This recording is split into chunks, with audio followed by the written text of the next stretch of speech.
What's happening, guys? This is Logan Robinson from NoleGameday.com. We're here live on a wonderful, fantastic Wednesday afternoon, and Florida State just wrapped up their first fall camp scrimmage. We've got a lot to talk about. We just spoke with Mike Norvell last night about it. We also are hearing from Gus Malzahn right now as we speak. So we'll get our initial takeaways from both of those coaches as well. Some big plays being made on the offensive side of the ball. We're going to talk some offensive line too. Some key players making some returns too going into next week, which is some good news for Florida State.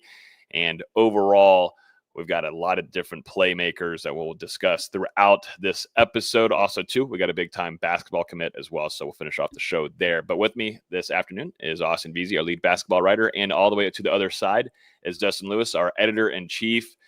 Gentlemen, football has arrived. We just had our first scrimmage. Austin just told me in the production meeting that he feels like it's football season to him. I hope it feels that way to everybody, but how we doing, fellas? It's great to be back. Yeah, like you said, 3.5 weeks to go until Florida State kicks off against Alabama, and slowly getting ready there. You know, first preseason scrimmage last night, Mike Norvell said they got through about 100 plays. Things started out in Doak, but they had to shift to the IPF because of inclement weather in the area. But it sounds like it was a productive scrimmage for FSU, and excited to talk to you guys about it. Yeah, I finally caught the itch. I was telling Logan it took a lot longer than normal because of just how last season went. I think part of it was NFL training camp and preseason is finally getting into swing.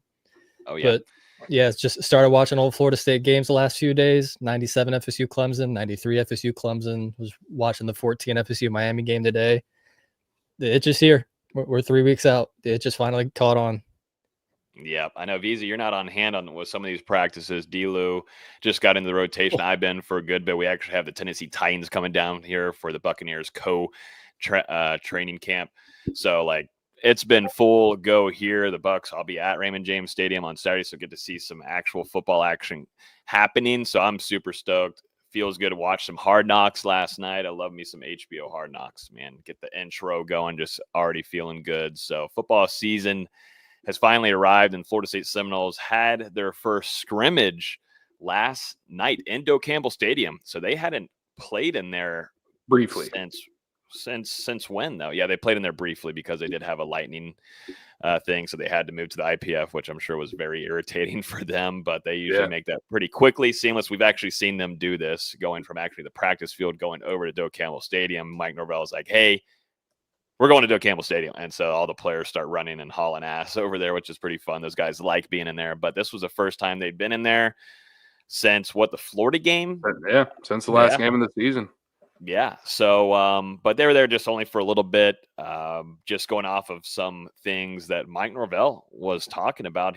First off, we got to start with number one, where every time we go into a scrimmage, I think we talked about it last week, you want to come out of those. The biggest thing is come out of those healthy. And it seems like from what Mike told us, maybe some bumps and some bruises, but those guys left healthy, which is a really good thing for Florida State going into what will be the next scrimmage next week. It's massive. I mean, yeah, typically, we've seen some injuries pop up during the preseason for Florida State, especially once you get into these scrimmages and you've got full live contact out there. But I mean, so far, for the most part, it sounds like FSU's dodged major injury bugs. A couple small things that popped up here. I'm sure we'll get into, Brock Lynn missing the scrimmage. But Florida State, a couple of positive injury updates that we'll get into in a little bit here, too. Yeah, no, that's the biggest thing, man. And Gus Malzahn just told the media just a minute ago that this was the first time this offense put out their starting 11. Going back to the spring, you did not have your full starting unit out there. A lot of guys dinged up on the offensive line too.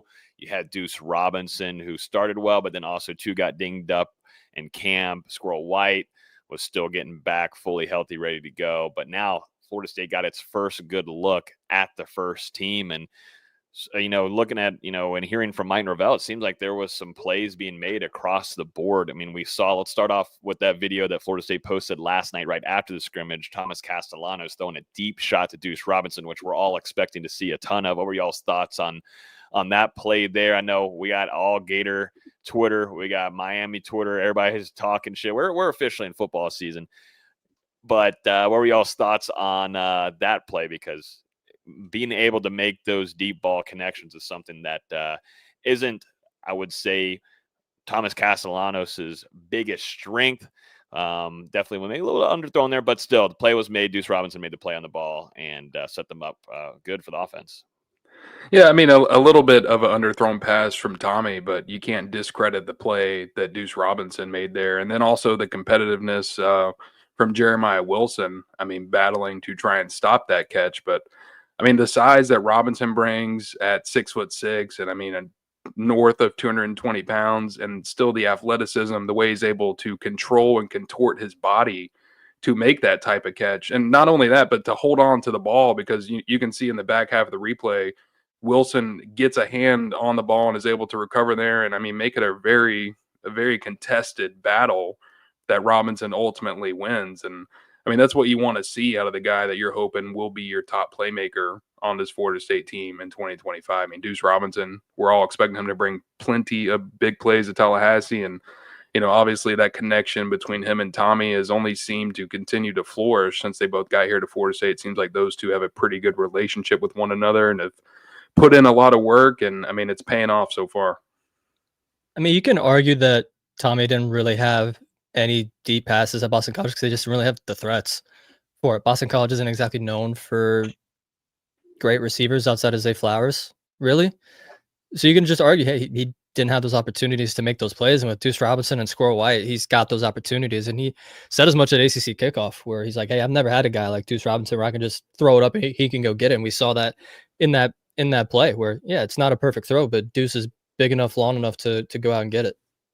And that's something Florida State was looking for in the wide receiver room. They needed somebody with those kind of attributes to help with Tommy. And, you know, so far hearing the few things from camp, you know, they've been pretty pleased overall from him and his play. There's still some things, you know, some inconsistencies, like we was just talking about the deep ball thing, but there's been some nice throws and tight windows for him, and he's looked sharp in some areas. And so I think more chemistry built with this first team offense is going to be very pivotal. I mean, offensive line, I think, is a major thing, of course, for the success of what they want to do in the run game. And that helps a ton for Thomas Castellanos because he is another RB1 for you with the way that that's why you brought him in, for those talents to match with Gus Malzahn's offense. But so far, I mean, it felt like it was pretty good taking care of the ball, which is really important as well. I think that's very serious, of course, for a quarterback. Put yourself in a good position, continue drives, don't give the ball away.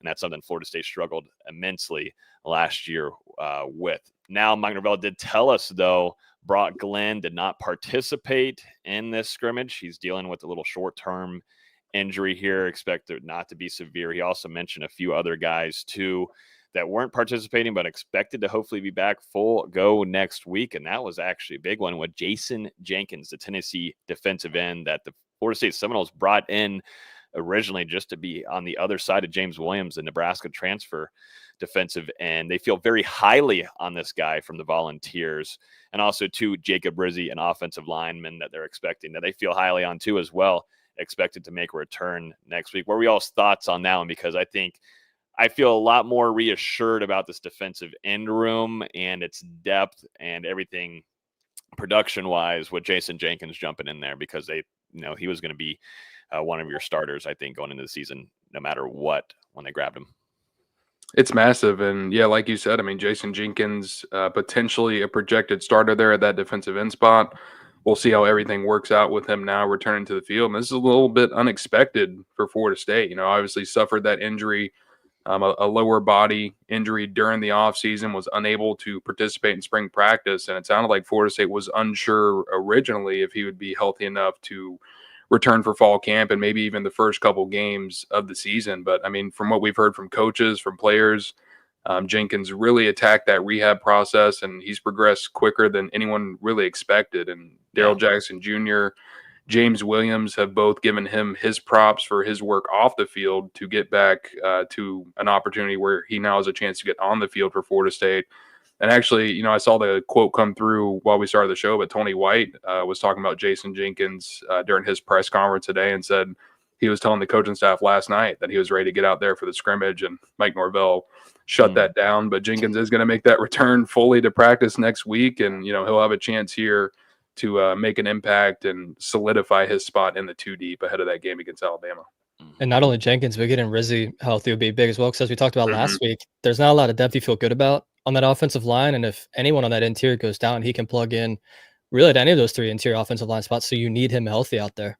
Yeah, that's probably your top backup in that offensive line room. And you think about it last year, it took him a little bit to enter the lineup, but once he did, I mean, he kind of moved all around for Florida State. I feel like they're doing that to preserve his red shirt because he came in expecting to be the starting center for this upcoming season.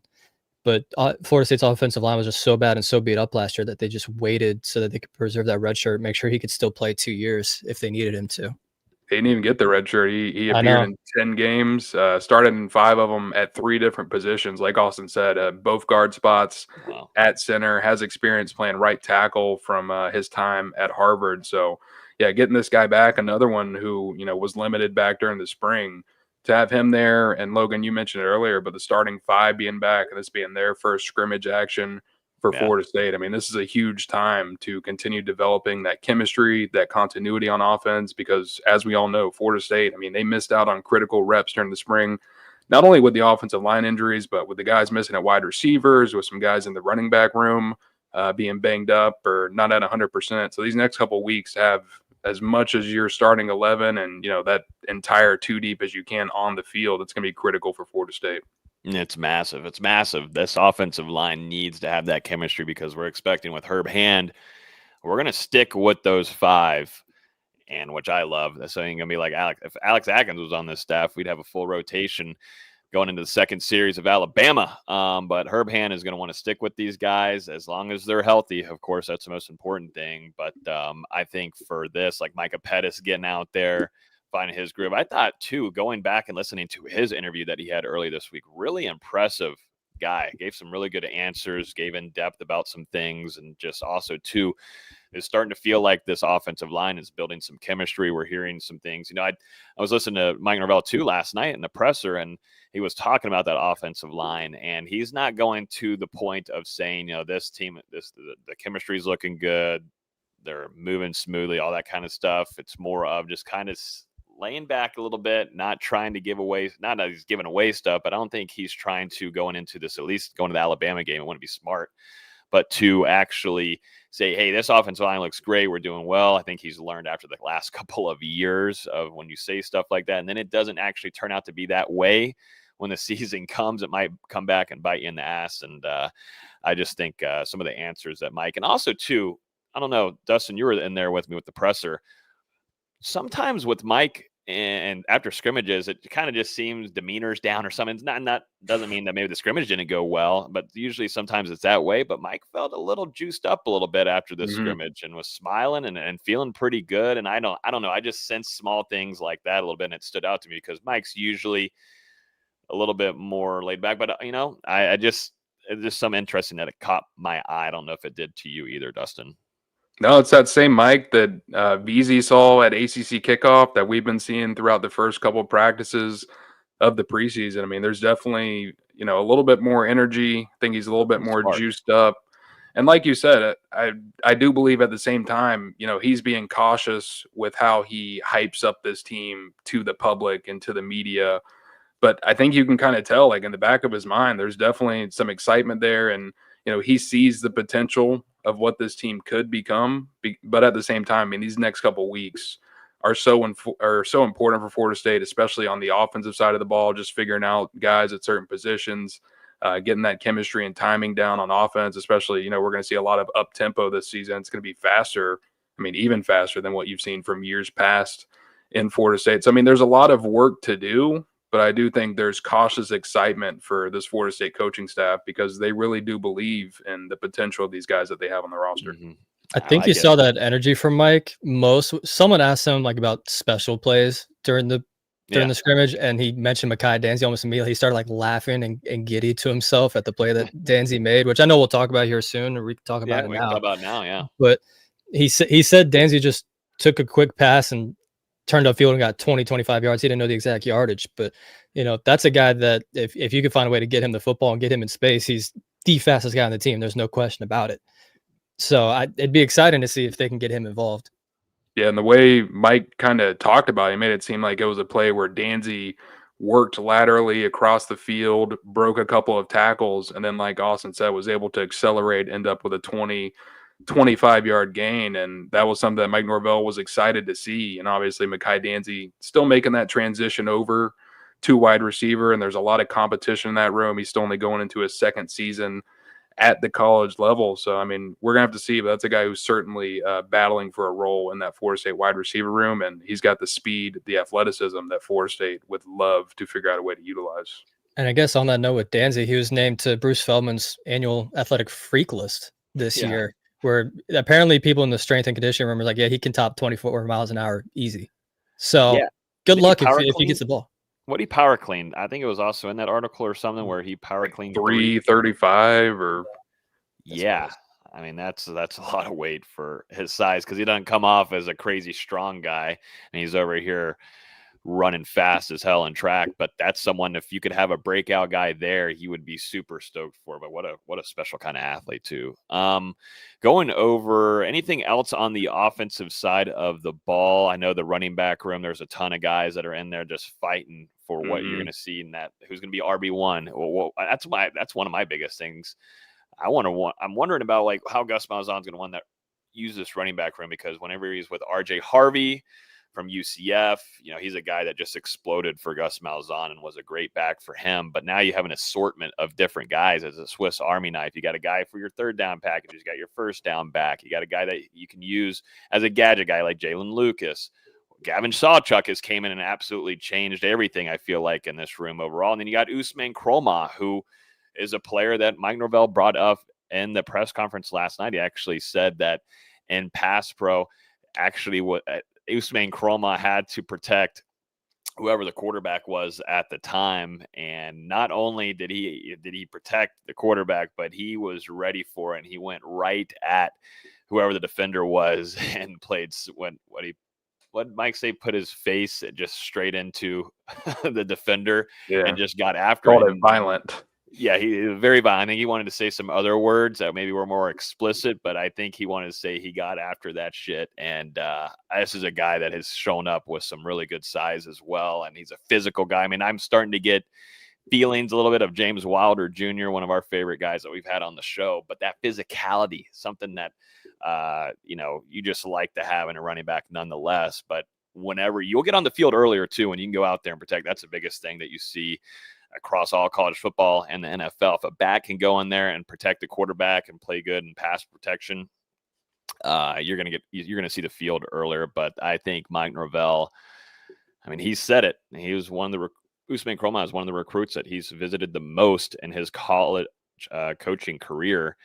And I think he's just kind of stoked to see what they can get out of Usman Kromah this upcoming season and further. That running back room competition, I mean, it's stacked, man. And like you said, we need to figure out how Gus Malzahn really wants to use this running back room. Like, does he want a guy who's going to be a bell cow that he's going to rely on primarily for the most part? Or is it going to be more of spreading the ball around and getting guys involved in different situations? And I mean, you kind of went over it, Logan. Like, there's a variety of different skill sets in this backfield. And, like, even if Cam Davis isn't the every down back for Florida State, like, he's still going to be a guy that's valuable in goal line situations. And, another guy might be valuable as a third down back or as your receiving back, or then you might have your guy who you're going to give the carries to primarily between the lines. And, it seems like Roydell Williams, is a guy who's still getting a ton of praise from the coaching staff. Obviously, Kromah and Sawchuk have both impressed since getting on the field with Florida State this preseason. Those guys feel like the three who are starting to rise towards the top. But I mean, I don't count out, obviously Jalen Lucas from getting in there and showing off his speed in different ways. He's going to be getting time at running back and wide receiver. I mean, just kind of all over that offense where they can utilize him. And then the same thing with Cam Davis. I mean, get in there in the goal line. And we'll just have to see from there. But I think it's realistic where, I mean, you're seeing 5 guys, maybe even 6, getting carries in that backfield. Mm-hmm. Anything else offensively that we want to bring up in here? I know BJ Gibson scored a touchdown. Mike Norvell shared with us. But anything else? I feel like I'm missing a wide receiver. BJ Gibson had a touchdown on a tip pass. I know Mike Norvell brought up Randy Pittman as a tight end who impressed He's during just the been scrimmage. consistent, man. I feel Mhm. like, it makes sense for him to gel quickly with the offense with Gus being here, but someone that is going to bring a lot of production to this offense. If you're going to be making some bets, or we'll see if we can do some of that this upcoming season, I'd put quite a bit on Randy Pittman. Jack of all trades. I mean, he's going to Yeah. be very valuable for Florida State. I mean, even more so, we didn't discuss it yet, but Mike Norvell did mention, not last night, but earlier this week, that Landon Thomas and Chase Lofton were somewhat limited at the beginning of the preseason. Sounds like Lofton is fully back into action and getting reps now. Not really sure on Landon Thomas, but having those guys like Randy Pittman and Marquise and Douglas, and we've seen Amari Williams primarily practice on offense so far. Maybe those injuries to Landon and Chase Lofton are a reason why he's on offense at the beginning of fall camp. Having them in that room, I mean, it just really shows the depth and the talent that Florida State has, even with two guys out.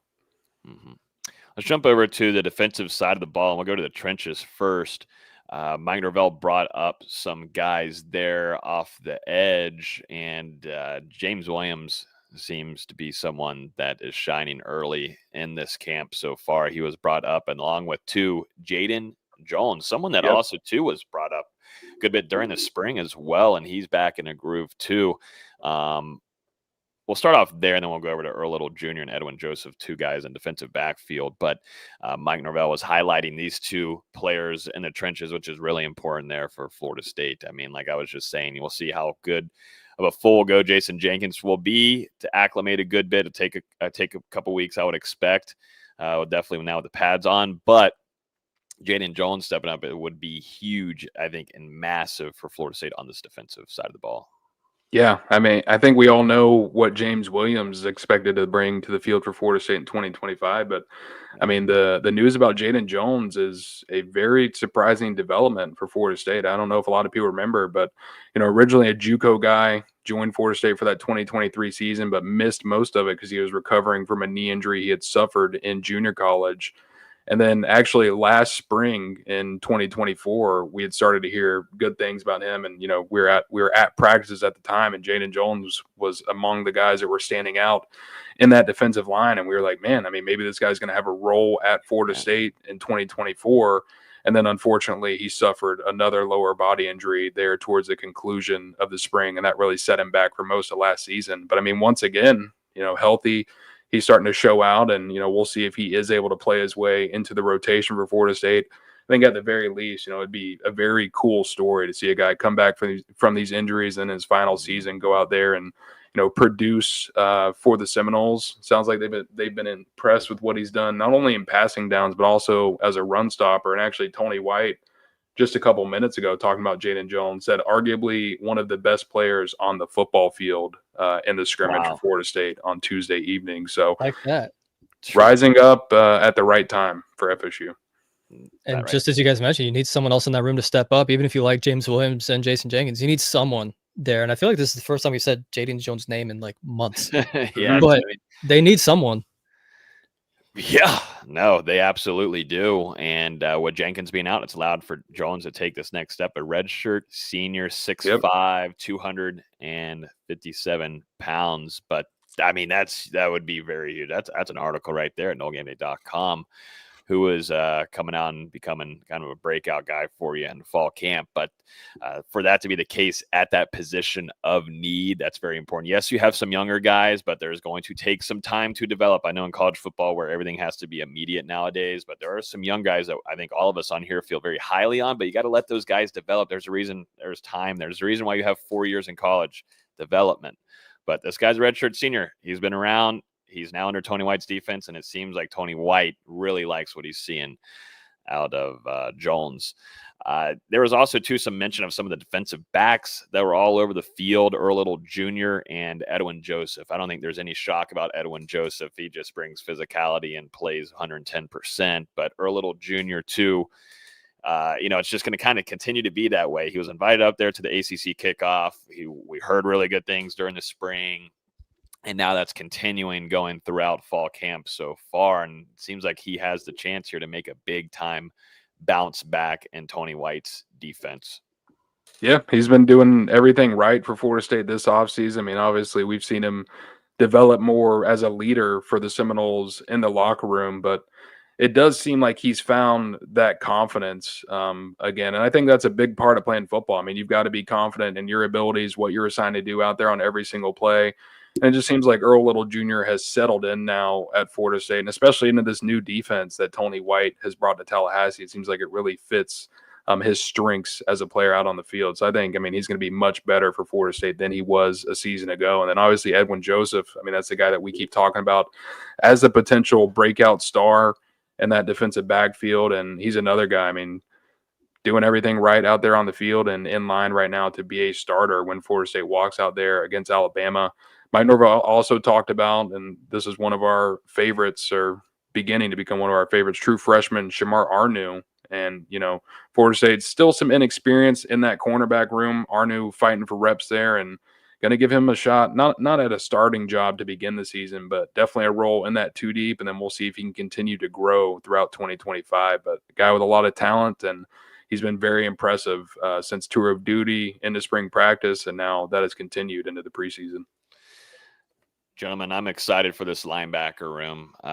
Tony White was talking about it earlier today and mentioned that he felt like that unit played well. Elijah Herring, also to Juice Omar Graham Jr. I think that room is loaded. You got some experienced guy with Stevan Thompson as well in there. I think this linebacker room has a chance to be very special for Florida State, which is I don't know if I've said in a long time outside of going back to the days of Tatum Bethune and what you're going to have with Kalen DeLoach, but also to Tony White, though, was very critical about this defense. He said he did not feel like this team made enough sacks. He said, it's hard, Sperry, all of those guys, we must have missed 5 or 6 sacks because they're so mobile running around. So you take the good from the offense, and it's not easy to tackle Thomas Casano. So, that's good. But defense has to get better in their tackling, also to taking advantage of the opportunities of getting to the backfield and securing some sacks. And I like, Tony White, I highly suggest everybody go watch some of those interviews with him. He's very technical, and he tells you the truth on things and is transparent, which is very nice. But what are y'all's thoughts on those trying to get to the backfield more? You'd like to see more words from Daryl Jackson, I think, too, as well. That's going to be your supposed star player going into this upcoming season. Also, too, mention the Duce twins again as well. Mm-hmm.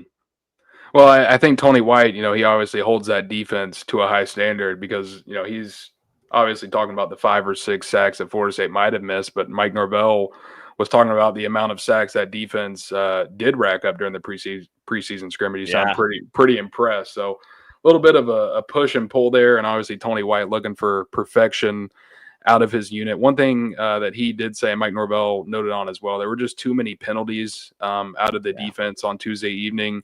White said a couple of minutes ago that there were actually a pair of offsides penalties that extended drives for the offense when the defense had them stopped. And on both of those drives where the penalties extended it, the offense ended up going down and scored a touchdown.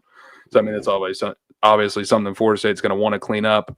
And then the only other thing that I can remember that they brought up as an error is that touchdown that BJ Gibson came with on a tip pass. It was tipped by a defensive back instead of intercepted. And, that was something Mike Norvell wants his defensive backfield to kind of clean up moving here forward. So, I mean, some good for Florida State on both sides of the ball, but obviously some bad and some things that still need to get cleaned up, which, is fairly obvious only a week or so into preseason camp. Yeah, and I'd rather them, get to the quarterback and miss than just not get there at all like we saw last year. Those are at least some strides. And even if you're not making the sack, you're still affecting the quarterback. And whether it's an incompletion or a throwaway or a bad pass or whatever, you're still going to affect the quarterback's rhythm a little bit. So, I'd rather them get there and miss than just completely not get there at all. Mm-hmm. Yep. The Duce twins, that's a good sign there, at least for the defensive line. Kevin Wen, someone that showed up and trimmed up a good bit going into this fall camp, which I definitely wanted to see him do. But that's some things there's some key areas on that defensive side of the ball where you want to see some of these guys in the 2 deep or some younger guys step up and make strides. And so far, just hearing the stuff about Jaden Jones is really really good. Like, I mean, that's very important for this team moving forward. But I want to hear some more about Daryl Jackson. I do want to hear some more about Daryl Jackson. And, maybe he did have a decent night, but wasn't brought up in this. And as we go into week 2, when they have their scrimmage next week, what day do we remember what day that is going to be next week? It's on Sunday at 9 at same time, Sunday evening. Okay, gotcha. So there's some things that we'll be looking into, seeing, Jason Jenkins, see if we get some word on him and how he looked in his first time back. And then also to Brock Glenn, because that's very important. You want to have your backup quarterback available for you going into this upcoming season. But luckily, it doesn't seem like it's anything severe there. Now, something new for FSU fans to remember going into the season is that now they'll have injury reports going out. It's kind of same as what you're dealing with in the NFL. I don't know when those will come out. I don't know like the exact schedule, if it's going to be like the NFL where you're getting them Wednesday, Thursday, Friday going into the season. I don't know. It's all up in the air, but we will have actual injury reports going into games this year, which is going to be pretty interesting. So there's almost no way Norvell lists anyone other than questionable for that first game. No, he shouldn't have to. I mean, I'm really interested to see what the NCAA is going to do and cracking down on all this too. It's going to be another layer to deal with. From what I see, it says member institutions will release public injury reports at least 48 hours before conference games. Oh, so it's just conference games. Is it? So they won't have to do one before Bama? Interesting. If what I'm reading is correct, I mean, it is the Google AI summary. So I think that's something we should ask Mike this week on. Would he answer that? I'm also seeing that on ESPN. I think he would know before conference games. Yeah, I mean, he should know. Obviously, he should know. He's a CEO now. He's a CEO of the team, so allows for him to get that knowledge. But as a head coach, he should know, what that's going to look like for them. But maybe they will before Alabama. Maybe not. Nope, they won't. The ACC will not be required to release availability for non-conference game, even if the other conference has the same policy. So they still could, but they're not going. Yeah, he won't. It's optional there. Yeah, no, I would not want them doing it anyways there. But by the Virginia game, we'll get one. Oh, there we go, baby. So a month after the season starts. Cool. Yeah. Make sure you're tuning in to NoleGameday.com. Put the bookmark on right now as we speak. But, yeah, I mean, that the overall take from this, some splash plays being made overall on the offense, which I think is a great sign. Thomas Castellanos continuing to try to get better in that long, deep balls, but making some sharp throws, taking care of the ball. I think that's really important. A lot of interceptions, too, to begin this camp. But having that first 11, your first team out there, man, more of that, and build that chemistry for that offensive line. I think, too, some things that they have to get better to the offense is, pass protect. Make sure to, Micah Pettis, take care of these penalties and such. That's something that hurt him a little bit during his time at Ole Miss, but building that consistency, taking care of your discipline and flags and such is going to be the key going into the second scrimmage, and seeing some of these other guys that we haven't to see yet in a while, like Jason Jenkins, is going to be really, really intriguing to watch as we move forward in this camp. We're getting close. We have a football game this month. It's wild to say. It is. I will be seeing you soon, D-Lou, up there in Tallahassee. 24 more days. Yes, getting very close. But let's jump over to a quick note on basketball real quick to wrap this thing up. Florida State landed a commitment, and I'm not going to say his name. I'm going to let Dustin. Do you actually have the name in front of you, Dustin, to tell us? I got to pull it up. Pronounce this, because we are always going to let Dustin pronounce the weird names first. I got to pull it up. Yeah. There wasn't anything NFL-wise from FSU guys, were there? I'm trying to think. How is this a hard name? Just because it's international. You got to say it with the tone. I don't know. The tone. The slant. I don't know. Can you say it with an accent? I don't think I should. You definitely should not. No, let him have it. Maximo Garcia Plata. Yeah. Oh, you kind of had an accent there. He got there. That's good. We'll take it. Plata, is it Plata or Plata? I think it's Plata. Hell yeah. I think. Yeah, Florida State landed Spanish guard Maximo Garcia Plata. He will only be called MGP for me for the next 4 years, assuming he's at Florida State for the next 4 years. 6'2", 6'3" guard, played for Real Madrid. last year with their junior B team, has played with Spanish's U16 and U17 FIBA teams. Guy's got a lot of experience for his age, playing internationally, playing professionally in a sense. But decided to come to college to continue his career. A lot of fans will remember Bobo Miller did the same thing from Real Madrid just a few years ago. Different situation, hopefully MGP doesn't get suspended for the first half of the season. But there shouldn't be any concerns there.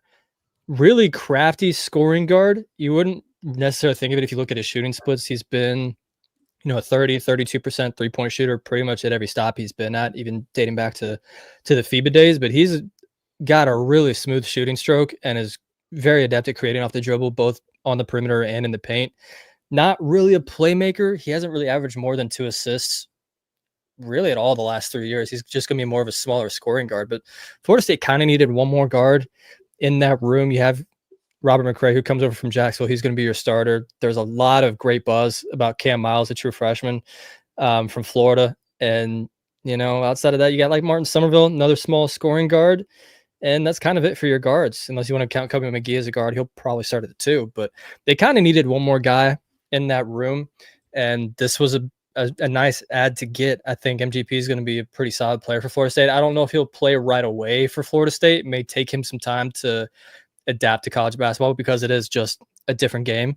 But he's a talented player, really talented skill set. 86% free throw shooter is why you can believe in him becoming a great shooter down the road. But just a nice quality add to get for the end of your roster. Essentially, there's some doubt now starting by Igor Rizov making it over, the Russian big man that we talked about a few weeks ago. But either way, I feel like this is a high quality, high ceiling ad that you can develop for the next few years. I don't know much about him, and you kind of took my point, Austin, because I was going to point out the free throw percentage and say, that's normally an indication of a guy who can continue to improve his consistency from 3 and, mid-range jumpers and such. So still very early on in his career, but like you said, I like this addition for Florida State. You're not just bringing in, a diamond in the rough high school player. You're going out to get a guy who's got experience